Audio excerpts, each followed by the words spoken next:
Bismillahirrahmanirrahim. Assalamu alaikum wa rahmatullahi wa barakatuh. May peace and blessings be upon all of you. His Excellency Aziz Abdul Hakimov, Deputy Prime Minister and Minister of Tourism and Sports of the Republic of Uzbekistan. Distinguished guests, thank you very much for joining us at the Halal in Travel Global Summit today. I'm Fazal Bahadin. I lead Crescent Rating in Halal Trip. As the travel industry is reopening for quarantine-free travel, and more importantly, test-free international travel, we are really excited to host the second edition of the Halal in Travel Global Summit. The summit will once again bring together more than 60 experts from national tourism organizations, travel industry stakeholders, and online travel industry players from around the world to share insights and ideas on how to prepare destinations and businesses to engage with the halal tourism market so that we can accelerate recovery. We have over 30 sessions covering a wide range of topics on how destinations are preparing for post-COVID era, cruise travel, Islamic heritage, innovations in the halal tourism platforms, Hajj and Umrah in the new digital world, and many more. This year, we are honored to have the Deputy Prime Minister of the Republic of Uzbekistan, tourism ministers of Indonesia, Malaysia, and Maldives, and the Chief Executive of the Singapore Tourism Board joining us to deliver the keynote speakers. We will also be releasing the second edition of the Halal Trip 40 later today. It is a compilation of inspiring Muslims who have contributed immensely and have significantly impacted the community through their work. This is the second edition of Halal Trip 40, and we aim it to be an annual compilation. Of course, tomorrow we'll be launching the much-awaited 7th edition of the Mastercard Crescent Rating Global Muslim Travel Index. As we look forward to a new beginning in the travel and tourism sector, GMTI 2022 continues to rank 138 destinations on how prepared they are to leverage the Muslim travel market to accelerate recovery. In addition, this year's report also looks at some of the key drivers that will propel the halal travel market forward in its next phase of development. We are also really excited this year to launch the inaugural Halal in Travel Awards tomorrow. It is a celebration of the travel industry players' efforts to make halal travel a seamless experience. These awards recognize destinations, organizations, companies, and individuals who have made a considerable impact on the Muslim lifestyle travel segment. We have 18 awards that will be announced tomorrow.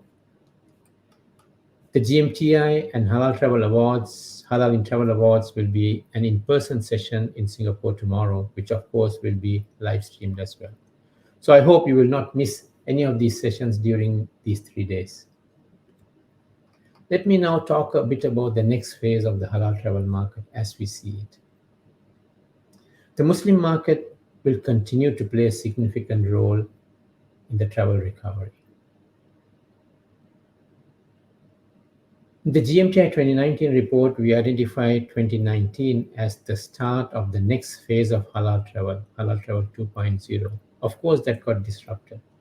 However, some of the models and frameworks that we introduced in that report are even more relevant as we embark on this new journey. I will revisit some of them today. In the GMTI 2019 report, we introduced the Halal Travel Development Goals, a framework that serves as a blueprint for the halal travel industry. As the industry looks at developing the next stage of halal travel, organizations can use this framework to develop the halal travel ecosystem. These goals are highly relevant in developing sustainable ecosystem of halal travel services. When it comes to faith-based needs, we added social causes to the Muslim Traveler Faith-Based Needs 2.0 model in 2019. The importance of giving back to the community and protecting the environment to conserve natural resources is fundamental to the objectives of the faith. The lockdown during the pandemic has also increased the awareness of being community and socially conscious even when traveling. Younger Muslims are becoming more interested in prioritizing sustainable tourism initiatives. As such, social impact activities will deeply resonate with this segment of travelers, and they will continue to seek them in their travels to enhance their experience. In the GMTI 2019 report, we also identified the key drivers that will propel the growth of the next phase of travel. These were technology, social activism, demographics, and environment. These will remain the key growth drivers as we emerge from COVID-19 pandemic disruption. However, with the impact of the pandemic, we have further identified specific areas of focus within these drivers. In addition to the Halal Travel 2.0 drivers, some of the key developing themes are emerging due to the behavior changes that the pandemic has brought about.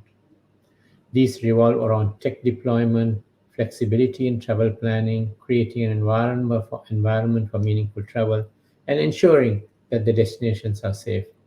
In each of these areas, we have identified a few key elements which will be relevant in the short to medium term. Let's now look at the Muslim demographics, which we think will be the key driver in the next phase of travel.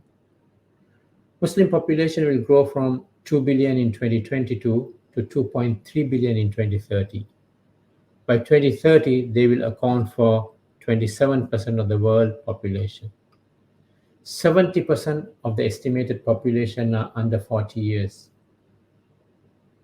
Gen Z and millennials represent 50% of the population. In addition, women travelers represent one of the fastest growing segments within the Muslim travel market. They make up around 45% of the global Muslim arrivals. The under 40 population will grow from 1.46 billion in 2022 to 1.6 billion in 2030. The percentage of under 40 population will stay at around 70% in 2022 right up to 2030. The key group between 20 and 25 years who will potentially enter the workforce will grow from current 165 million to 181 million by 2030. All this means this young, dynamic population will shape the future growth and the narrative of halal travel. So as we saw, Gen Z, millennials, and women are the most influential and growing demographic within the Muslim population. So it is crucial for destinations to understand the behavior of these groups. We have in the past released reports on the behavior of these segments. Although in the short term, post-pandemic behavior changes will overshadow the travel patterns identified in these reports, most of these will be very relevant as travel gets back to some level of normalcy. As we highlighted in the Mastercard Crescent Rating Ramadan Lifestyle Report, which we released a couple of months ago, Muslims generally do not prefer to travel during Ramadan. However, there was some travel growth in the preceding years pre-COVID-19. Unfortunately, the pandemic disrupted that growth. Travel during Ramadan would again pick up in the next few years. The key drivers contributing to this increase are performing Umrah, spending Ramadan with family, experiencing Ramadan culture of other countries, and extreme weather conditions in some countries during Ramadan. With the expansion of the projects of the two holy mosques in Makkah and Medina and the deployment of state-of-the-art technology by Saudi Arabia, it will be able to accommodate more pilgrims in the future. So Hajj and Umrah travel is also set to increase considerably during the next few years. Now let us look at the Muslim travel market projections. As we mentioned in the last year's report, international Muslim traveler arrivals reached 160 million in 2019. Our projections are that Muslim traveler arrivals will reach 140 million in 2023 and get back to the 160 million in 2024. The pre-pandemic projection of 230 million arrivals by 2026 will now be reached in 2028. The estimated expenditure could reach US $225 billion by 2028. Of course, this recovery process is still very fragile and could be disrupted by the continuing war in Ukraine, fuel price increases, and other health threats such as the emerging monkeypox or COVID-19 variants. But let's remain hopeful. We stay optimistic that economies will recover soon from the pandemic's damage.